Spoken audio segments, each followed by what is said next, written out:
이번 이제 이 글로벌 금융위기뿐만 아니고 이 반복되는 위기를 보면 그 근본적인 원인이 무엇이냐 우리가 이제 살펴보게 되는데, 특히 이번 이 미국발 글로벌 금융위기는 첫 번째 과잉 유동성이에요. 그래서 2001년 이후에 미국을 비롯한 주요 선진국들이 다 저금리 정책을 취하게 되고, 또 2001년부터 2006년까지 일본이 또 금리를 많이 내려가지고 거의 1% 수준의 그런 저금리 정책을 취하자 이제 옌 캐리 트레이딩이라는 게 발생합니다.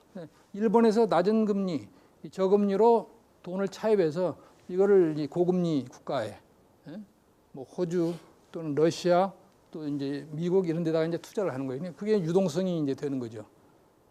그리고 소위 글로벌 불균형.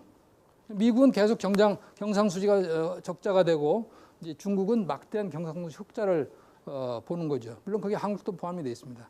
흑자 그 소위 자금, 그게 이제 외환 보유고로 쌓이고, 그 외환 보유고는 어디로 가느냐? 결국은 또 많은 부분이 미국 국채에 투자가 되는 거예요.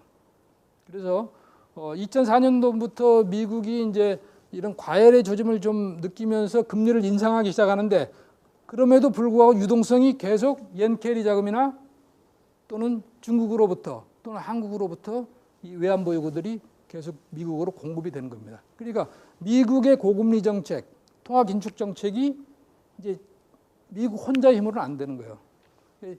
시장이 다 이렇게 글로벌화되어 있고 자금이 자유롭게 움직이기 때문에 한 나라의 어떤 통화 정책이만 가지고 성공할 수는 없다.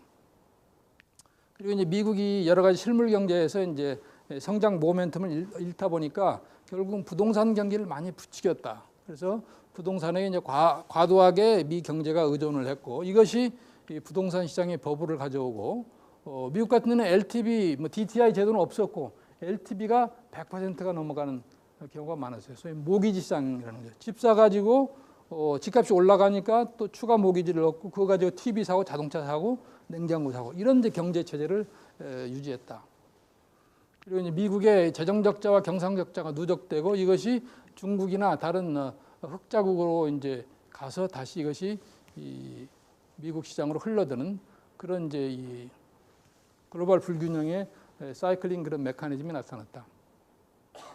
그리고 이제 2010년 이후에는 소위 이런 재정 적자가 많아지고, 또 이런 재정 적자로 인해서 발생한 과잉 유동성, 또 국가 채무 누적 이런 것들이 국가 신인도를 하락시켜서 결국은 유럽 재정 위기를 일으킨 것입니다.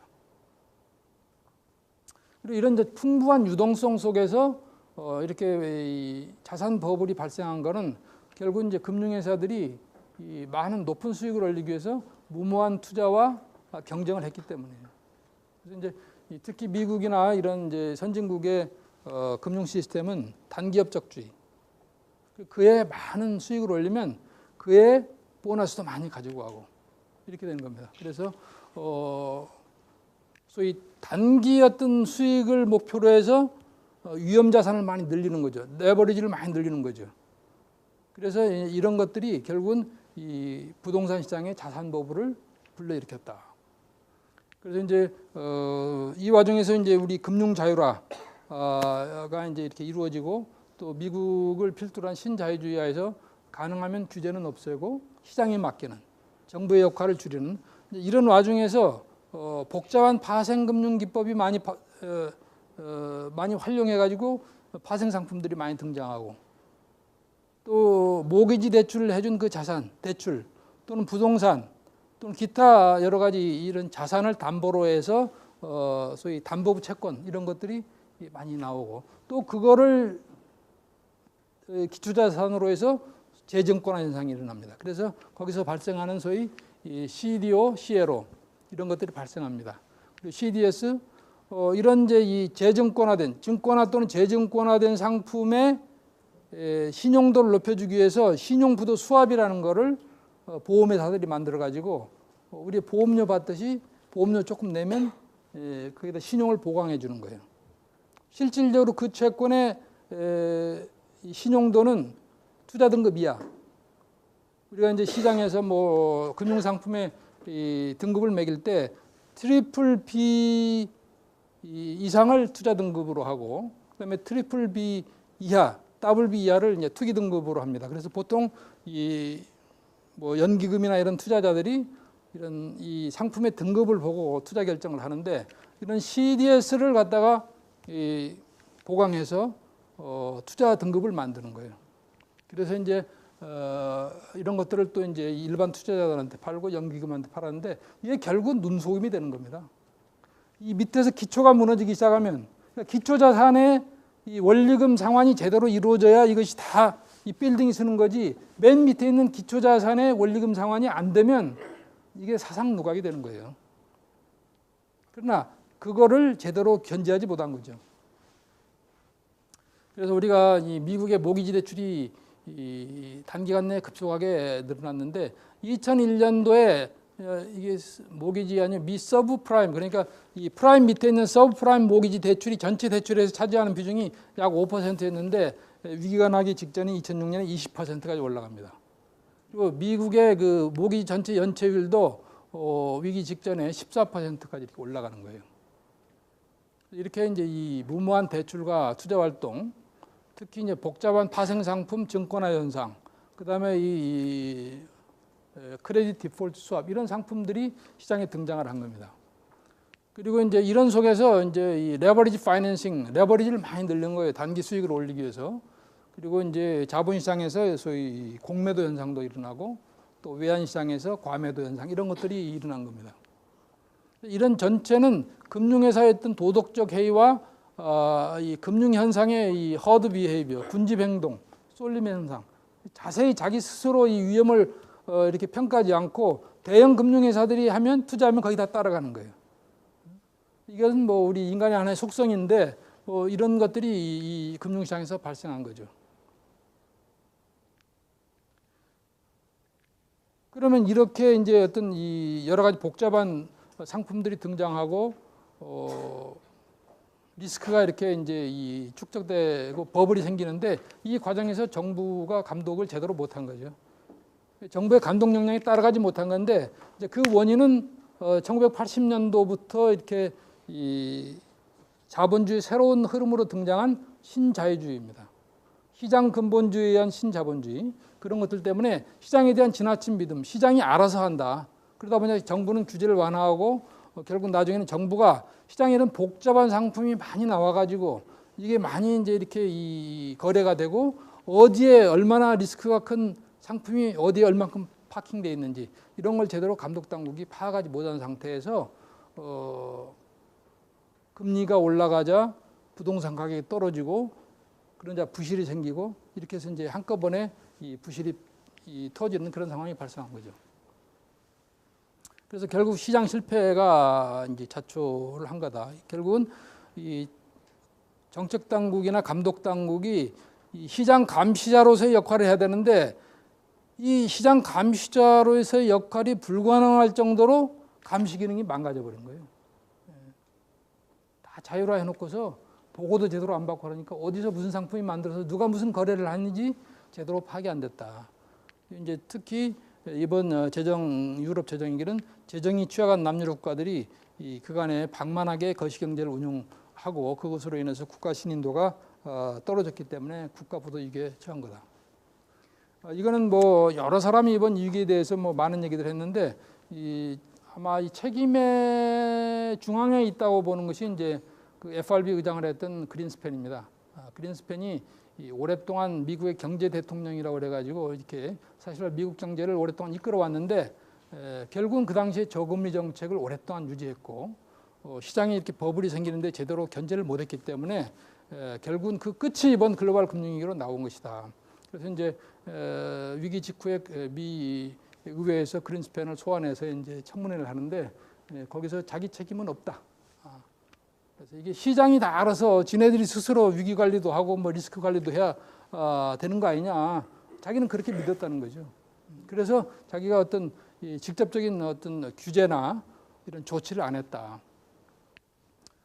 루비니는 아마 그 전에도 여러 가지 소위 뭐 이 사람은 닥터 둠이라 그러죠. 모든 현상을 비관적으로 이렇게 얘기하는 거예요. 그래가지고 사실은 이 노이즈 마케팅을 해가지고 성공한 대표적인 학자입니다. 이 사람이 아마 이 글로벌 금융위기 이후에 학자 중에서 제일 바쁜 사람이에요. 여기저기서 막 불러가지고 아마 돈도 좀 벌었을 겁니다. 책도 쓰고 뭐 강의도 다니고 그러는데 뭐 이 사람 말이 틀린 건 아니에요. 그러니까 금융감독, 소위 앵글로색슨 모델, 신자유주의한 규제 완화 이런 것들이 결국은 실패한 것이다 이번에. 그리고 셀프 레귤레이션, 자율화된 상황에서 금융회사들이 스스로 규제하는 거, 그런 것에 의존하는 감독 시스템이 실질적으로 노 레귤레이션이나 마찬가지입니다. 레귤레이션이 없는 거예요. 그리고 이제 마켓 디스플린, 시장이 스스로 알아서 할 것이다. 이런 것도 이제 존재하지 않았다는 거죠. 특히 어떤 그런 몽롱한 그런 어떤 시장의 그런 뭐 상황, 또 비합리적인 어떤 그런 이 과잉 상태, 뭐 과잉 투자, 뭐 과잉 대출 이런 상태가 벌어지면 이 셀프 디스플린이라는 것은 존재하지 않는다. 그리고 어떤 금융회사 내부의 리스크 관리 시스템 이런 모델 이게 작동하지 않았다는 거죠. 그래서 뭐 CT 뭐 CEO가 먼저 이런 얘기를 했던 모양인데 뭐 이게 음악이 이렇게 나오면 모든 사람들이 다 일어나 춤추게 돼 있다는 거예요. 이 끝이 바로 이번 글로벌 금융위기다. 그래서 이제 위기가 반복된다 그랬어요.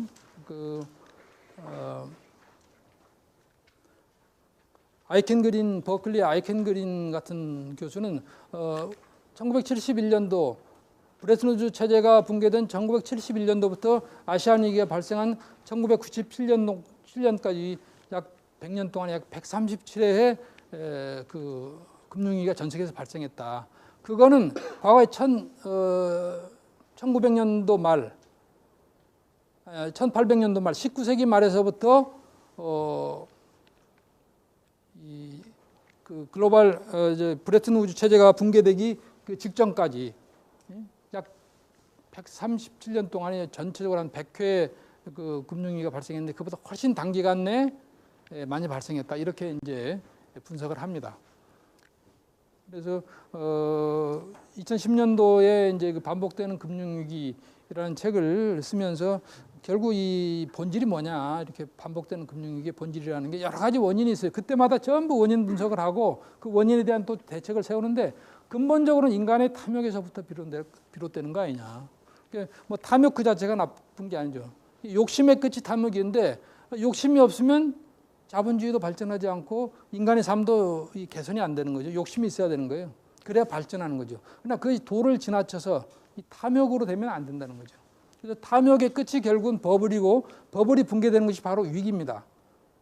그러면 그런 위기를 다 겪고 나면 누구나 다음에는 같은 실수를 반복하지 않겠다는 그런 생각을 하게 되는 거죠. 그 인간으로서 다 그렇게 되는 거예요. 그러나 인간은 결국은 또 부주의하게 되는 거예요.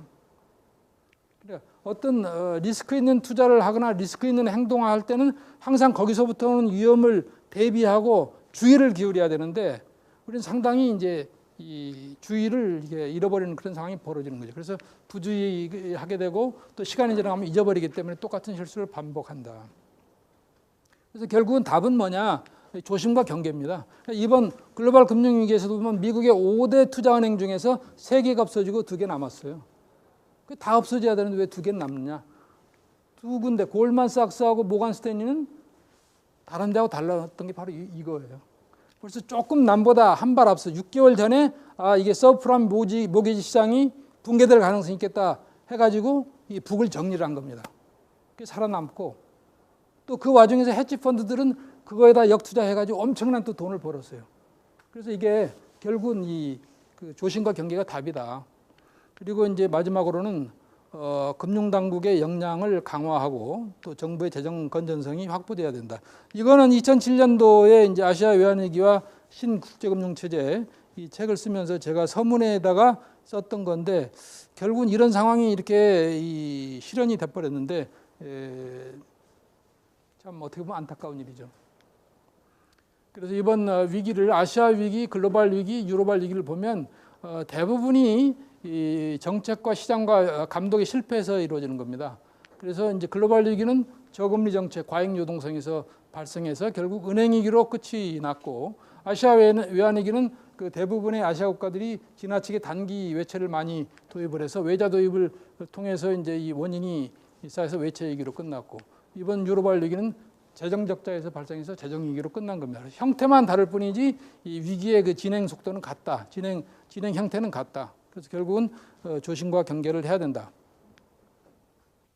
그러면 이번 위기가 이 세계 경제 질서에 주는 임플리케이션이 뭐냐? 한 세 가지로 이제 정리를 해봤어요. 결국은 1980년대 이후에 팽배했던 신자유주의, 미국과 영국 이런 자본주의 선진국에서 출발했던 신자유주의가 이제 앞으로도 계속 지속 가능한가, 이런 이제 근본적인 이 의문이 생긴 거고, 그래서 이제 이것이 시장 중심의 질서에서 정부의 역할이 강화되는 쪽으로 갈 수밖에 없다.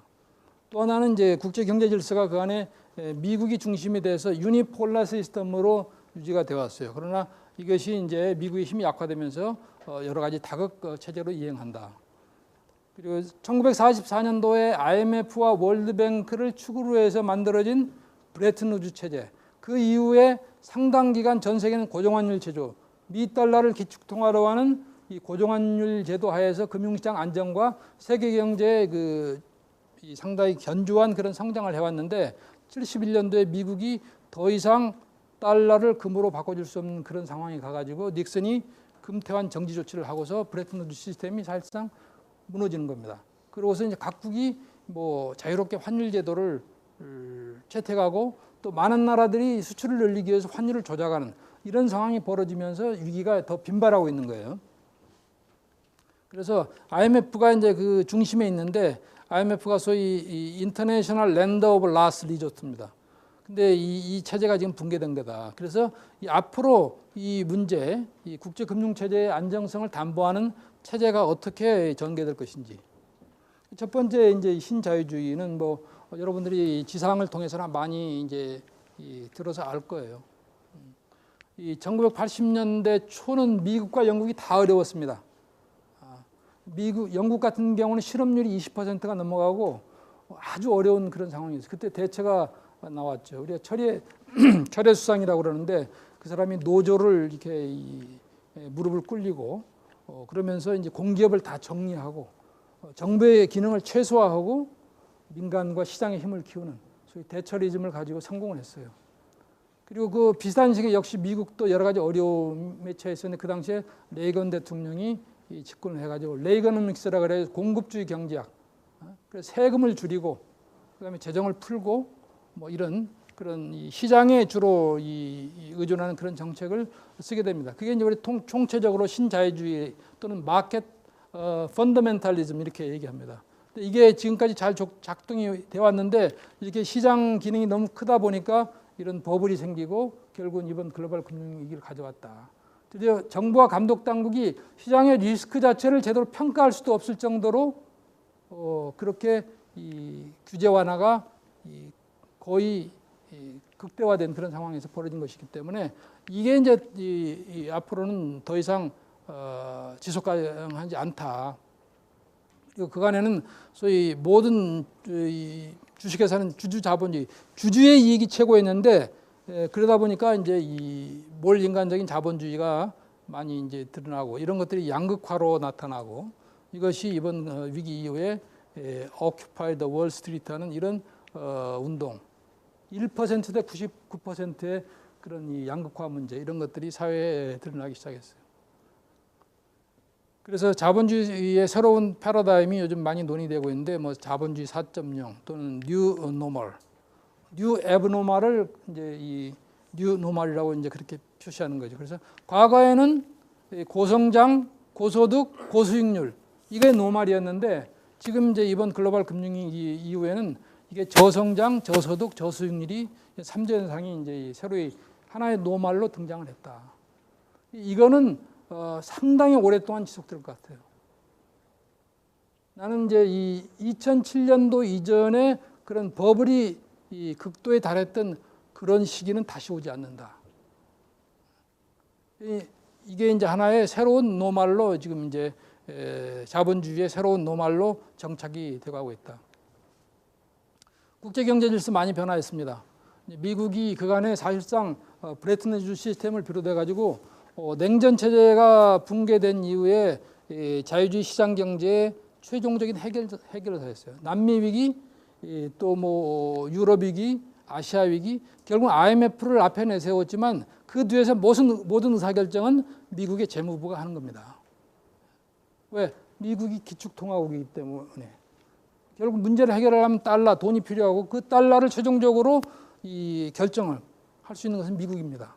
그래서 미국이 그런 경제 문제, 금융 문제의 최종 해결사로 지금까지 이 기능을 해왔고, 그뿐이 아니고 여러 가지 뭐 중동 문제라든지 지역 분쟁 문제에 있어서 결국 미국이 최종 해결사였는데 이제 미국의 힘이 많이 약화된 거예요. 그래서 이것이 오히려 더 큰 문제가 된다. 그래서 지금은 뭐 EU도 하나의 큰 이제 이 경제체로 등장을 했죠. 그다음에 G 플러스 뭐가 될지 몰라요. G 플러스 알파. 그다음에 뭐 중국이 이제 G2고 뭐 부상하겠다고 브릭스, 중국이 역시 중심이 된 브릭스. 그다음에 아시아 지역의 아세안 플러스 3 또는 이스트 아시아 서밋 이런 것들이 이제 다양하게 나오고 있습니다. 그래서 글로벌 체제, 지역 체제가 이렇게 혼재되어 있는 이런 상황으로 가는데 미국을 대체할 수 있는 세력이 현재 없어요. 중국이 이거 할 수 있습니까? EU가 할 수 있습니까? 못하는 거예요. 그래서 결국 이 지금 세계 금융시장 문제, 세계 경제 문제가 오히려 더 미국 속으로 갈 수밖에 없는 상황이 벌어진 겁니다. 해결사가 없어요. 누가 해결해야 되는 거예요? 누가 해결해야 돼? 각자 해결해야 돼, 각자. 각자 조심해야 되는 그런 상황이 온 겁니다. 이게 이제 특히 요즘에는 TPP라고 해서 이제 이 미국이 중국이 워낙 이게 지금 커져가지고 인근 국가하고 계속 지역 분쟁을 일으키고 또 덩치가 커져가지고 이제 뭐 한 몇 년 내에 이제 이 경제 규모가 미국을 자기네들이 따라잡겠다고 또 사사건건 미국이 하는 거에 대해서 시비를 걸고 이러기 때문에 이 미국은 상당히 지금 이 부담을 느끼고 있는 거예요. 중국에 대해서. 겉으로는 점잖게 표현을 하지만 그래서 오바마 대통령이 몇 년 전에 이 자기네들의 이 모든 경제 정책, 모든 외교 정책의 초점이 아시아로 다시 옮겨진다. 리인게이지먼트 폴리시라는 것을 선언을 하고서 TPP를 추진하고 있어요. 그래서 중국을 중심으로 해서 이거를 다 포위하겠다 그런 얘기입니다. 하나의 압박 전술이죠. 지금 우리나라도 뒤늦게 TPP에 참여하겠다고 지난해 이제 이렇게 했어요. 현재 12개국이 여기 참여해서 협상을 진행 중에 있고 이 12개국 기준으로 보면 전 세계 GDP의 약 40%가 됩니다. 이런 지금 이 아시아를 중심으로 해서 뭐 아세안 10개국이 있고 그다음에 아시아 외환위기에 출범한 아세안 플러스 한중일, 아세안 플러스 3가 있고 그다음에 이스트 아시아 서밋이 2005년에 출범했고 그리고 에이펙은 이제 오래전에 출범해 있는 하나의 대화 체제입니다. 미국이 포함되어 있는 거고 그리고 이번에 TPP가 지금 추진되고 있다. 그래서 우리가 모르지만 우리를 둘러싼 주변 환경이 상당히 다이내믹하게 변하고 있다. 그 IMF 체제 얘기했듯이 이 브레튼 우드 체제에서 IMF는 핵이에요. 국제 통화 질서, 세계 경제 안정 이거를 IMF한테 부여한 겁니다. 이 기능 당신이 알아서 하라. 그리고 이제 이 IMF가 이제 그간에 잘 유지를 해왔는데 소위 이 71년에 이제 금태환 정지가 되면서 IMF의 기능이 상당히 이제 약화되고 실질적으로 세계 통화 질서 안정이라는 그 기능을 수행하지 못하고 있다. 그래서 위기가 주기적 반복적으로 발생하고 있고 IMF는 위기가 발생한 다음에 들어가서 해결을 하지 그 사전적인 그런 해결책을 제시하지 못하고 있다. 그리고 아시아 외환위기 때는 뭐 강도 높은 구조조정 정책을 밀어붙였어요. 그래서 고금리 긴축 정책을 해가지고 많은 아시아 국가들이 어려움을 겪었어요. 그런데 이번에 글로벌 금융위기에서는 선진국들이 저렇게 돈을 푸는 정책으로 하는데 거기에 대해서 뭐 IMF가 잘못됐다든지 또는 다른 대책이 있다든지 그런 얘기를 못 하고 있는 겁니다. 그래서 IMF의 정책 자체가 모순돼 있다. 그래서 이제 새로운 국제금융 체제가 앞으로 이제 구축이 돼야 되는데 이 IMF의 주인은 누구예요? IMF 주인이 누구예요? 회원국이지, 회원국. 약 180개국에 달하는 전 세계의 회원국인데 그 중에 그 헤게모니를 누가 가지고 있어요? 왜 미국의 헤게모니를 가지고 있어요? 기축통화도 그렇고 미국의 지분이 제일 높아요. 17.5%인데 IMF가 세계 경제와 금융 체제의 중요한 결정을 하려면 85%의 절대 다수결을 얻어야 돼요. 그럼 미국이 반대하면 돼요? 안 되는 겁니다. 그래서 미국이 비토권을 가지고 있는 조직이다. 그래서 이제 미국은 이 IMF를 포기할 수 없는 거예요. 미국이 IMF를 포기하면 그나마의 그 세계 경제의 어떤 리더로서의 역할이 큰 훼손을 당하기 때문에 그래서 IMF 체제를 이제 끌고 가는 겁니다. 그래서 그러나 이 IMF만 믿어서는 안 되고 이 포스트 IMF가 어떻게 될 거냐. 또 지금 이제 그러다 보니까 유럽을 비롯해서 아시아 지역에 여러 가지 이제 금융 안전망들이 생기고 있어요. 그 플러스 뭐가 될지 모르겠지만 이런 것들이 이 협력된 통합된 그런 어떤 새로운 체제가 필요하지 않나. 이게 이제 지금 우리가 보는 하나의 그 글로벌 금융위기의 세계입니다. 그러면 이 남겨진 과제는 결국은 빨리 위기를 극복해서 세계 경제가 위기 이전으로 회복되고 이 금융위기도 완전히 이제 이 진정되는 이런 상태가 와야 되는데 이게 지금 과제죠.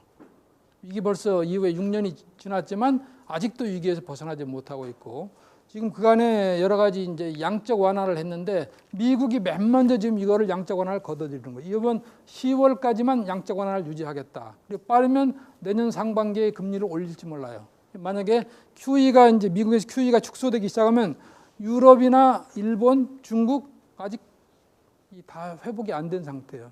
그래서 이게 언밸런스 현상이 벌어지는 겁니다. 그러면 이제 그쪽에 있는 돈이 빠져서 미국으로 다시 들어갈 경우에 어떤 상황이 벌어질 건지, 한국에서 외국인 투자 자금이 빠져나갈 때 어떤 상황이 벌어질지, QE의 축소에 따른 하나의 불확실성입니다. 그래서 이 불확실성을 어떻게 매니지할 거냐 하는 문제가 있고, 지금 근본적으로 글로벌 불균형, 미국의 적자, 중국의 흑자, 이 구도가 그대로 가가지고는 이게 세계 경제가 이게 안정될 수가 없죠. 이걸 어떻게 할 거냐. 그리고 유럽과 이런 많은 재정 이 파탄 국가들을 어떻게 재정 건전성을 회복할 거냐. 이런 문제들이 해결되어야 근본적인 문제가 해결이 된다. 그러면 이제 그 중에 우리 한국입니다. 한국은 뭐 선택이 뭐 뻔한 거죠. 한국 어떻게 해야 되겠어요?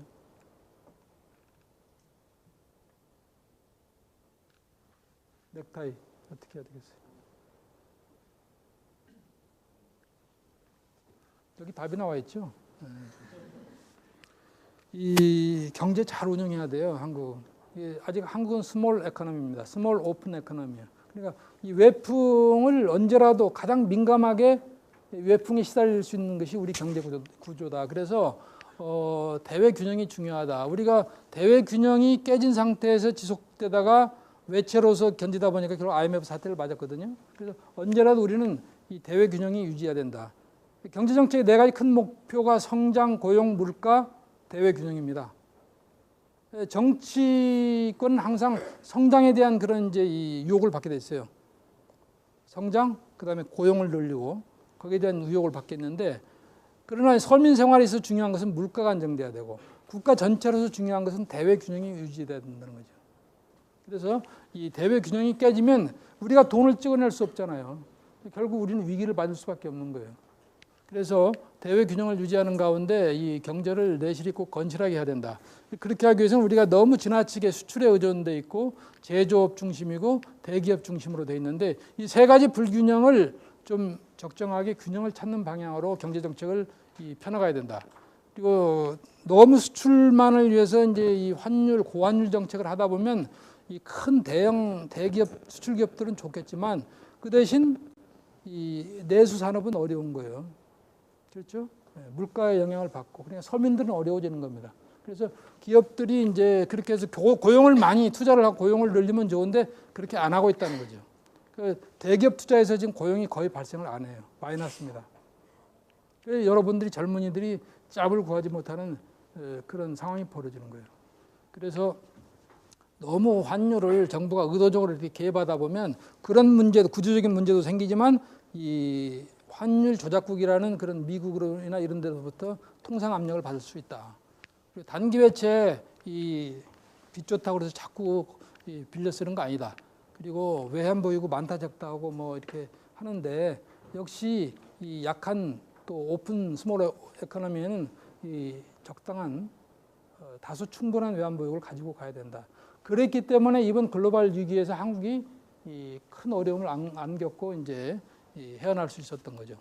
그리고 이제 정부와 금융시장을 책임지는 금융감독 당국, 또 한국은행 통화당국은 어떤 시장에 이 거품이 크게 일어나지 않도록 이 거시경제나 통화정책을 운영하고 이 거시건전성 감독을 제대로 해야 된다.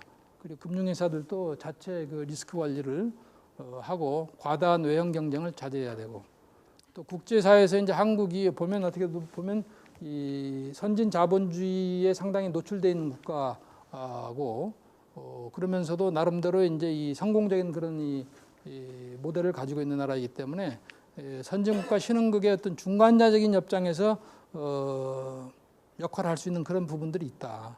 그래서 이 국제사회에서 여러 가지 뭐 G20이라든지 아세안 플러스 3 이런 국제사회 TPP에 이제 참여를 하게 된다든지 하게 되면 이런 데에서 새로운 의제를 계속 한국이 제시를 해야 된다.